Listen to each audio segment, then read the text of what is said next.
I dream ప్రేక్షకులకు నమస్కారం.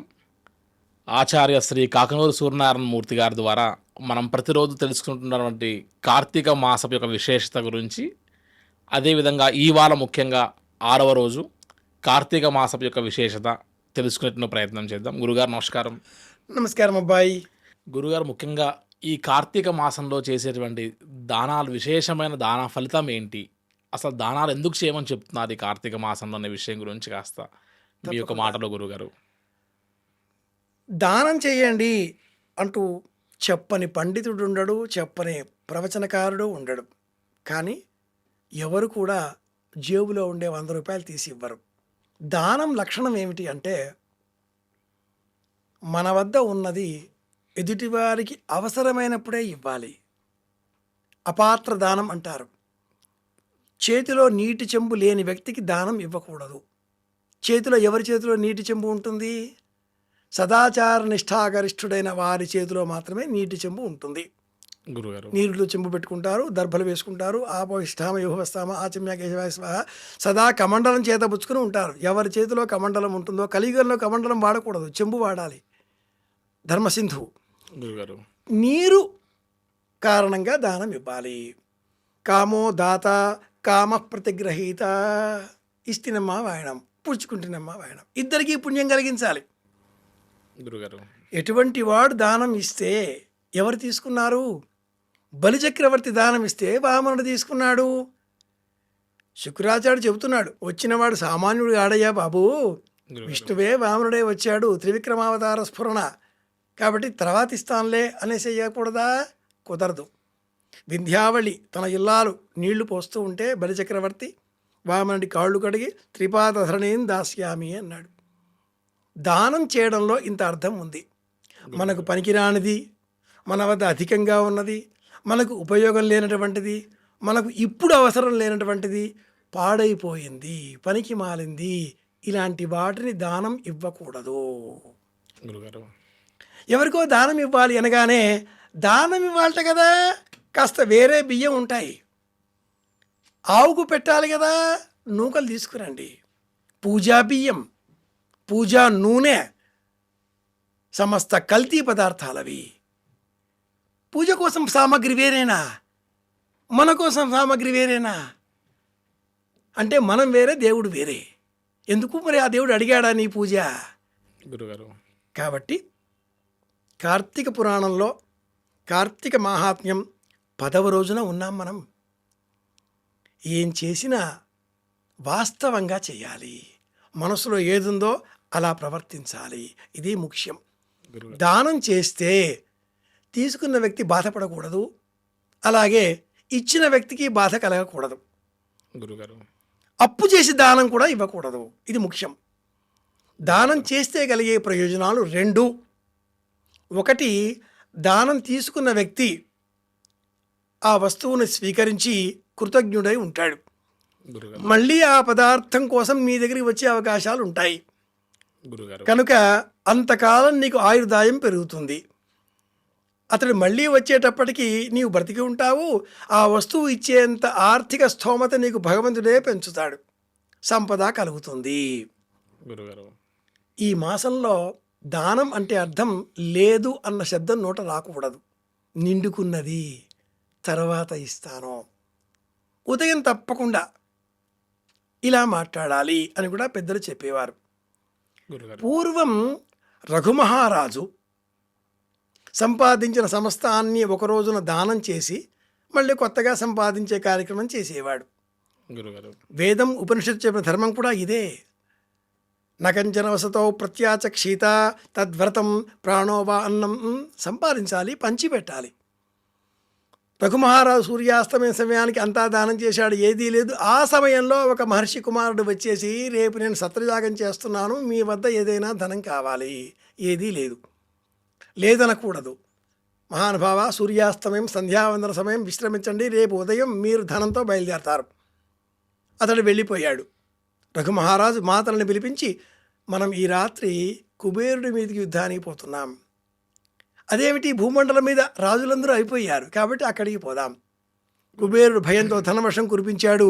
మరునాడు ఉదయం ఆ ఋషికుమారుడిని చూచి ఇదంతా మీదే అంటే ఆ ఋషికుమారుడు నా యజ్ఞానికి ఎంత అవసరమో అంతే నాది, మిగతాది నాది కాదు, నాకు అనవసరం అంటాడు. గురుగారు. రఘుమహారాజు మీకోసమే ఇదంతా, నాకేమీ అక్కర్లేదంటాడు. ఇలా ఉండాలండి మనలో దానగుణం. ఇది దానగుణం అంటే. గురుగారు. కనుక దానగుణం కార్తీక మాసంలో మనం పెంచుకోవలసిన అతి ప్రధానమైన లక్షణం అని మనకు ఈ సమాధానం ద్వారా తెలుసుకోవచ్చు. ఒక్కరోజు కాదు, జీవితకాలం అంతా తెలుసుకోవాలి. గురుగారు, అసలు దానము అంటే ఇలా ఇవ్వాలి అనేటువంటి ఇంతటి విశేషమైన ప్రక్రియ చాలా చక్కగా వివరించారు గురువుగారు. కార్తీక మాసంలో ఈ 10వ రోజు ఉన్నటువంటి యొక్క ఆధ్యాత్మిక చింతనతో కూడిన ఆ కార్తీక పురాణం గురించి కూడా కాస్త వివరించారు గురుగారు. రైట్. ఇక కార్తీక మాసం 10వ అధ్యాయం చెప్పే కథ. చాలామంది ఈనాటి కాలంలో కార్తీక పురాణ కథలు అంటే శృంగార కథలు, కామకేళి విలాస కథలు, అన్ని అభ్యంతరకరమైన కథలు, ఏమున్నాయి అందులో భూత పురాణాలు కాకపోతే అని తీసివేస్తూ ఉంటారు. గురుగారు, వాళ్ళంతా భ్రష్ట యోగులు. దేవాలయాలపై బూతు బొమ్మలెందుకు అని తాపీ ధర్మారావు గారు పుస్తకం రాసి ఉన్నారు.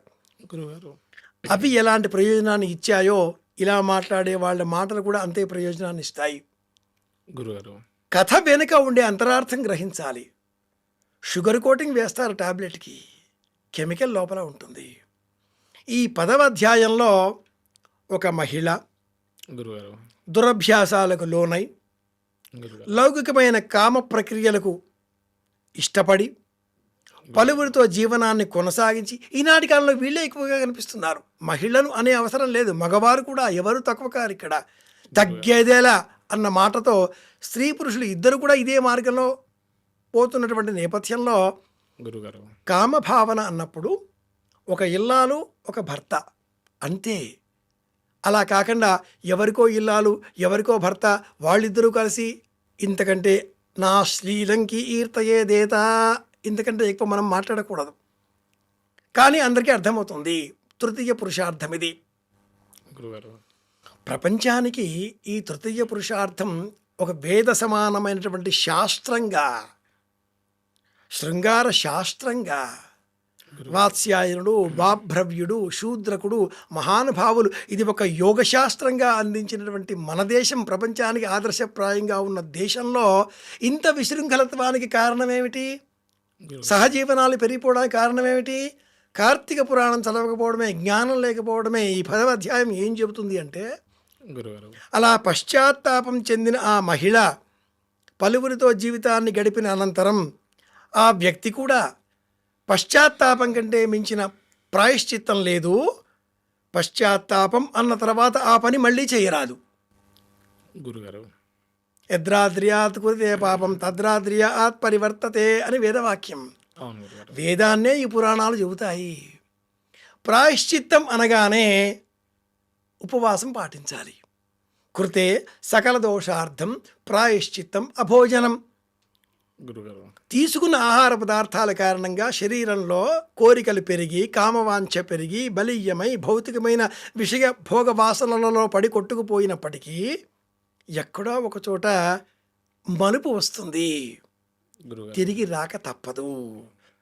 ఈ 10వ అధ్యాయం అదే చెబుతుంది.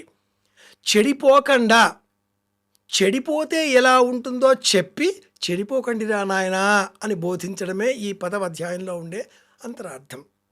మంచి చెడు తెలిస్తేనే చెడుకు మనసు లొంగదని. అడుసు అంటే బురద, గురుగారు, అడుసు ఉనికి తెలుస్తేనే అడుగు నేలపై పడుతుందని. విచక్షణ. చాలా గొప్ప వాక్యం, విశ్వంభర కావ్యంలోని వాక్యం ఇది. గురుగారు, ఈ విచక్షణ చెప్పడమే 10వ అధ్యాయంలో ఉండే అంతరార్థం. అంతేగాని ఆవిడ వెళ్ళింది కదా, ఆ కులాన్ని ప్రస్తావన చేస్తూ ఎవడో చాకలి వాడట కదా, ఇంకెవరో కుమ్మరి వాడట కదా, ఇంకెవరో బ్రాహ్మణ కులస్తుడట కదా, ఇలా లొట్టలు వేస్తూ ఈ పురాణ కథలు చెప్పేవాళ్ళు లోకంలో కోకొల్లలు ఉంటారండి. కథల మోహలలో పడకండి, కథల మాయాజాలంలో పడకండి. అంతరార్థం ఏం చెబుతుందో అది వినే ప్రయత్నం చేయండి. ఇది దుష్ట వ్యవహారం. శరీరం కాబట్టి, మనస్సు కాబట్టి కల్పనలు చేయవచ్చు. కానీ నియంత్రణా శక్తి కార్తీక మాస వ్రతం వల్ల వస్తుంది. ఉపవాసం శరీరం శుష్కిస్తుంది, నీరసించిపోతుంది. కంట్రోల్, నియంత్రణా శక్తి పెంచుకోవడమే ఈ వ్రతంలో ఉండే అంతరార్థం. ఈ నియంత్రణ ఎలా పెంచుకోవాలి చెప్పేదే 10వ అధ్యాయం. ఇది విశేషం. గురుగారు, అసలు పశ్చాత్తాపానికి కార్తీక పురాణంలో ఉన్నటువంటి సంబంధానికి ఇంత విశేషత ఉంటుందని అనుకోలేదు గురుగారు. ఇంతవరకు 10 అధ్యాయాల వరకు చాలా చక్కటి విషయాలు మనం తెలియజేశారు గురుగారు. 10వ అధ్యాయంలో ఇంత నిగూఢార్థాలను వివరించినందుకు చాలా సంతోషం గురుగారు. ధన్యవాదాలు. కృష్ణార్పణం. దీన్ని తవ్వండి, తవ్వుతూనే శివలింగం. పరమాత్మకు జీవా సరే, దాన్ని అట్లా కప్పేసేయండి, చూపించదండి. Krishna is there. మూర్తి పూజ కాదు, సాక్షాత్ బ్రజేంద్ర నందన భగవాన్ ఉన్నారు మూర్తిలో. ఏమీ ఆశించకుండా ఆరాధించే వాళ్ళు కూడా ఉన్నారా ప్రభుజీ? నిజమైన భక్తి అంటే మనకు తెలియదు కాబట్టి